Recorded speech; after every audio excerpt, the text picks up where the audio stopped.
Dear friends, today I'm bringing you an opening that'll help you win a ton of chess games. It's an opening you already know because we love it on the channel. But today we'll look at a line that's just incredible. Which opening are we talking about, chess teaching? Well, very good. First of all, you'll be able to play this opening many times. Why? Because it's played when there's a double king's pawn. That means you'll be able to play it in the vast majority of your games because they almost always start this way. Here, on the second move, we're going to set up the wonderful bishop's opening, one of our favorite openings. You're going to see the line I'm bringing you today, which you can, if you want, memorize, or, as I always recommend, really understand the plans behind this attack, because if you remember the plans, you'll be able to apply them no matter what your opponent does. We have videos on the channel about how to play this opening when, for example, they play knight to f6, directly attacking this square. We also have videos showing how to play against bishop to c5, the symmetrical variation. But in this video, I'm bringing you a line for when they play black's best move, which is knight to c6, trying to get us to play knight to f3 and enter a defense, or rather, a traditional Italian opening.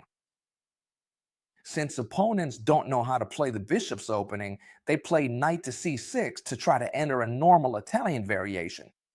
Well, here on the second move, we're going straight into what I've prepared for you. f4, an impressive move. It's not the first time we've seen it, but in this case, it's spectacularly effective.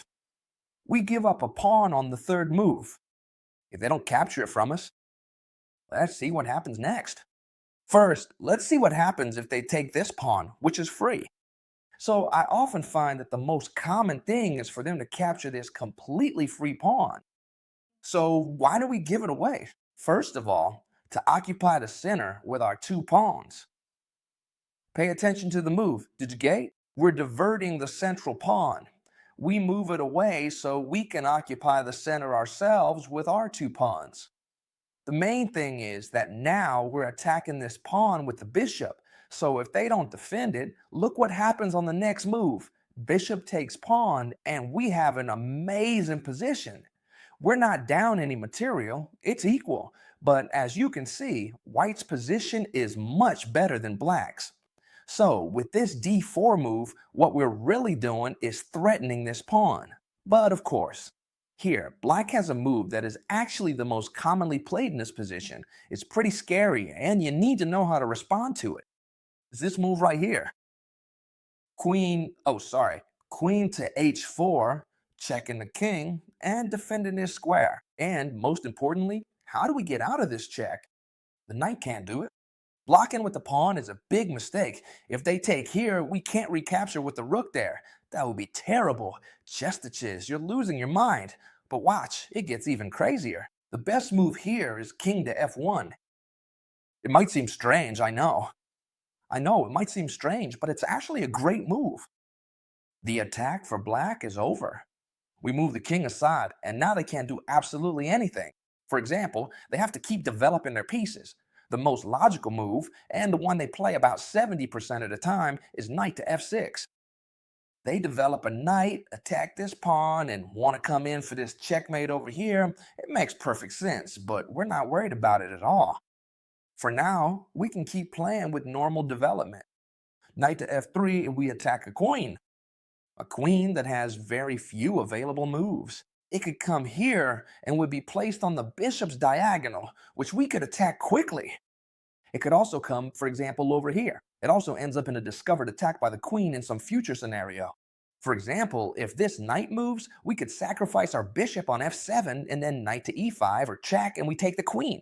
But actually, what's most common is that the queen moves to g4 by far the most often because she lands on a square where she puts pressure on this very weak point since it's only defended by the king. And above all, she keeps defending this pawn. Before we continue, just a quick note. If you've been watching my videos for a while and want to take the next step, I have the perfect academy for you. Weekly classes with me and FIDE masters. Videos even better than the ones you see here on YouTube.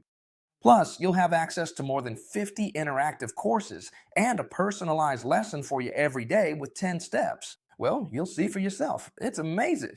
And right now, you can join for 7 days for just €1, risk free, so you can try it out. The link is right down here in the description. Of course, you remember what I told you, right? What was our idea? To put pressure on this pawn so we can capture it.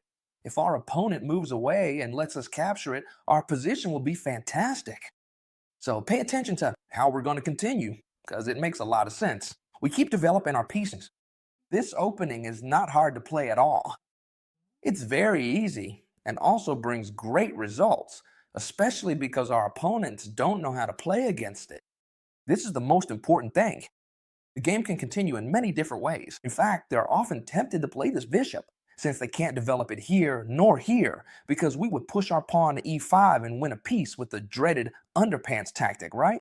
And e7 seems very passive, doesn't it? It would let us attack very easily. On the other hand, this bishop move to b4 threatens the following. Bishop takes knight, and then knight takes e4, winning a pawn. They would win a pawn, so they'd already be up a pawn. This looks really good for black, but don't worry, because we're not going to give him any time to do anything at all. Here comes our brutal attack. We start with the move h3, threatening the queen. We'd like the queen to go over here, because then we're going to take this pawn. However, they can still hold on to the pawn with the move queen to g3. You get the idea, right? You can watch the video as many times as you need. The ideas that we want to take here, that's why we drive the queen away, but if they try to defend it, we're not worried at all. In fact, there's no problem. Knight to e2, we attack the queen, and where does it go? It has no other choice but to move to the g5, or g6 square in this case. Very well, so if you've understood what we're explaining, you'll know that here we're already ready to capture this pawn. But actually, I like even more to first threaten this bishop, a bishop that has no squares to go to. Look at what's happening. At first, it seemed like black was attacking a lot, but we kept our cool. And now they're the ones really struggling. This bishop can't go here, and not here either, because then the fork would come, so it has to go to e7. It seems there's no other choice. We could keep threatening this knight, which would be a really good move, or, what I like most, capture this pawn. Which piece should we capture it with? With the bishop or with the knight? Well, my favorite is with the knight. So now what we're doing is attacking the queen again. A queen that's running out of squares. It might seem here that black could say, hey, but you're just giving me the central pawn. I move the queen since you're attacking it, and I capture this pawn. So now what, teacher? What do you do? Well, here you lose the game. The white pieces win with the move bishop to e3. You might as well resign, because this queen is completely trapped and can't go anywhere on the board. Pay close attention to what I'm about to show you now, because it's my favorite line. First, we play d4, and we're looking at what happens when they capture this pawn. We should continue with d4. Many times, they'll play queen to h4, and we've already seen how to react and the plans we have against that move. But it's very likely, and I'm telling you this from experience, that they'll just play the normal knight to f6, let you capture here, and nothing at all has really happened. Why? Because they're attacking our d4 pawn. Many of you are probably tempted to play this pawn to e5. That wouldn't be a very good move, because here, black, they have both knight to e4, which is a very good move, and d5, which creates good counterplay, like attacking the bishop, you attack the knight, and that's really good for black. I recommend you play knight to c3. Knight to c3 defends the pawn and develops a piece, but it has one downside. Apparently, because we're being a bit sneaky, it actually doesn't have any downside. The point that seems like a downside, but really isn't, is that they hit us with a crushing attack. With the bishop pinning the knight, once again they're threatening knight takes pawn. And this seems pretty dangerous, right? Well, no, actually we're even going to let them capture the pawn. With the brilliant move, knight to e2. But chess teacher, what are you telling here? First you sacrifice a pawn. Now they take another one because you can't recapture since this knight is pinned. What are you doing? Relax, we're going to castle. We're currently preparing a slow attack. We have significantly superior piece placement. Here, the most common thing is for them to trade, for example, knights. In this case, instead of capturing with the knight, capture with the pawn. It's true that we double our pawns, but if you were to capture with the knight, Even so, this bishop could recapture the knight and force us to double our pawns. So what we're doing here is gaining a tempo against the bishop, which has to retreat. For example, bishop to e7, right? And so here, we've practically won the game already. Why? Because our difference in piece placement and activity is so much greater than our opponents that even though, as you can see, they have 2 extra pawns, it's really unstoppable.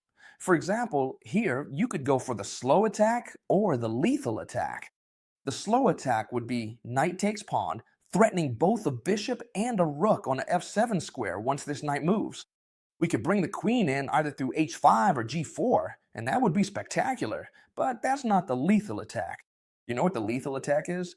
What's the problem with the slow attack? That they can castle and nothing really happens here. The lethal attack is bishop takes on f7, a bishop sacrifice, leaving our opponent with absolutely no options. They must take, because if they don't, we recapture with a discovery and it's lethal. So if they take the bishop, how do I respond? Do I capture with the rook or with the mate? Or even with the bishop? The best is with the knight, because now it's true that we don't give a direct check, but we create an even stronger threat. We create a discovered attack, meaning that if they're not careful now, we'll launch a discovered attack with this knight. So here, the most logical thing is for them to defend themselves. Very good move. But no matter how well they play, there's nothing they can do. We bring in the knight, attack the bishop, and together with the rook, we can bring in the other bishop, we can bring in the queen. Who cares about being down a bishop at this point if black has this bishop here that does absolutely nothing, and we're going to end up delivering checkmate. For example, they might continue with rook to f8, looking for an artificial castling, right? And here we simply continue with queen to g4. Very good move. They have 2 options. If they try to hide, they lose immediately with rook takes bishop. If they capture with the rook, it's checkmate. And if they capture with the queen, then we take the queen. So here, as you can see, it wouldn't be possible to try to shelter the king because we'd have rook takes bishop. And I'll show you what happened to me in a game. In a game, I played this in a fast official tournament game, not online, an official tournament. And here they played queen to e7 against me. I hadn't studied this position, but I thought about it logically. Wait a second, I have all my pieces attacking. Why can't queen to e7 be a good move? And I came up with the following move. Simple. Queen takes on g7. The bishop can't capture because the rook is pinning it. You see it? They have to move back. And when the king moves back, I continue with knight takes bishop. Brutal move. They can't capture with the queen because they'd be giving it away. What happens if they take with the rook? In this case, if they take with the rook, I would simply continue with queen takes rook, and the position is wonderful for me. They can't do absolutely anything. Then we'll also bring in the bishop, the other rook. This would be wonderful. My opponent moved the king away very carefully. It makes perfect sense, but it still didn't help him escape, because here, do you know what I did? Yeah, I'm a little crazy, but I had to do it. Queen takes rook, sacrificing the queen. Very good move. ChessTeacher, why sacrifice the queen? Because after he takes it, I come in with the bishop. It's unstoppable. I took advantage of the fact that the king can't move here or here because it would be the same as being pinned to set up another unpin. They couldn't do anything. My opponent tried to put the knight in between, but it didn't help at all because I played knight to d5, threatening. Knight to d7 with the bishop and also with the knight, plus a discovered attack on the queen. A queen that can't move away, because if it does, for example over here, it would have to be given up when this knight is captured. My opponent tried to give back the queen I had sacrificed, but really, it's just rook takes. Explaining how they could save themselves from this knight. They really can't do anything. d6, for example, bishop takes knight, and as you can see, the position is up a piece and a pawn. But not only that, it's probably going to end in checkmate. The rook can't move, the bishop can't move because it's in check, and this was resignation from my opponent. This opening's really good. ChessTeacher, I've seen that. They take your... This pawn is fantastic. We have some deadly attacks, but what happens if they don't capture it? A lot of times they see a gambit and say, look, you know what? I'll just defend and I don't trust any of them. Well, don't worry, because here, your game is super easy. The only thing you need to keep in mind is if they play bishop to c5. That's important, okay? Play knight to f3. That's the only thing you have to remember. Why? Because it would be dangerous with the bishop here to play, for example, d3 and let them come in with the queen. That would be very dangerous. But aside from that, as long as you remember that if they play bishop to c5, you should play knight to f3. It's the easiest game in the world. I'll show you with a real example. My opponent played knight to f6, defended everything, and I simply played knight to c3. d6, I played d3. It's a super simple game. Also, whenever we want, we can capture here and open up this file for the rook, which together with the bishop is going to attack the f7 square. My opponent pinned my knight, okay? And I simply, what do I have to do? Well, I didn't make things too complicated for myself. I just went ahead and got rid of this bishop here. Very important, since we have this pawn here, it doesn't stop us from castling. You see that, right?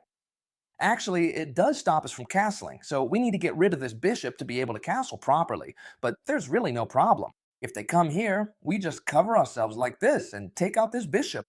Or what my opponent did was put it here, I take it out, and that way he opens the file for the rook. What have we achieved? Well, we've managed to play in a super correct way. It's a really, really easy opening to play.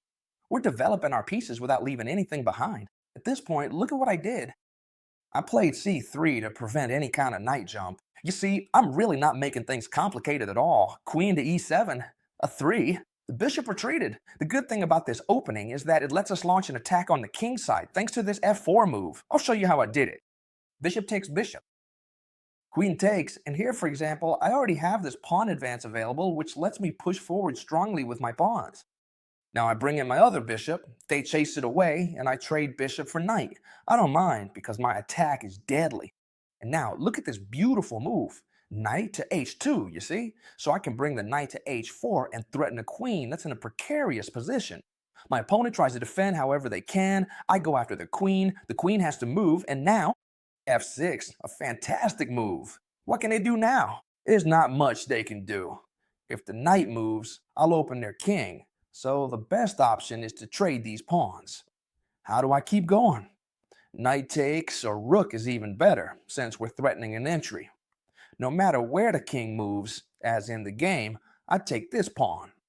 They can't move the knight here because I take the queen. They slip through, but watch what I did. Queen to d2, threatening to break in through either. They try to defend, but this is already spectacular. Do you know what move I played here that made my opponent resign immediately? Rook h1, check, a rook sacrifice. They can't take it because mate comes next. Beautiful, right? So my opponent should have actually gone to f8, and he resigned, but it wouldn't have helped him anyway, because the queen would still come in, check, and the king would have to move. And now the knight would simply come in, and look at how my pieces play together. All I've done is attack on the king side. I haven't done anything else. And here, I simply take this rook, bring in the queen, and then take here. As you can see, this attack is completely lethal. When the king moves, I take this rook. They can't do absolutely anything. That's why my opponent resigned. This setup is fantastic, whether they capture you or not. Keep it in mind, because you won't find it later. You are going to say, where was that great chess teacher video that I want to learn from? So make sure to save it well. Leave a like if you enjoyed this video, subscribe to the channel for more videos like this, and I'll see you tomorrow in the next video, friends. Goodbye.